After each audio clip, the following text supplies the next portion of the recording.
বইটা খুলে দেখে তোরে হাবল এসেছে। হ্যাঁ বাবু, তুই পড়াতে বাড়ি চলে এসেছিস? আয় বাবা আয়। হ্যাঁ বাবু বল। মারে কি হয়েছে বাবু, তোর খুব খিদে পেয়েছে বল। মারে এ মা মারে, এটা ছাড়া অন্য কিছু বলার থাকলে বল।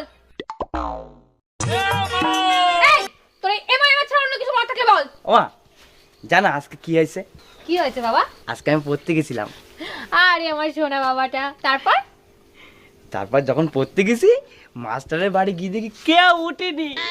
তারপর তারপর গিয়ে দেখি মাস্টার ওর বউরে ধরে ধরে ঘুমিয়ে আছে। আমি বলতে নেই বাবা, তুমি পড়াশোনায় মন দাও। তারপর কি হলো? তারপরে মাস্টারের ঘরের সামনে গেলাম, গিয়ে বললাম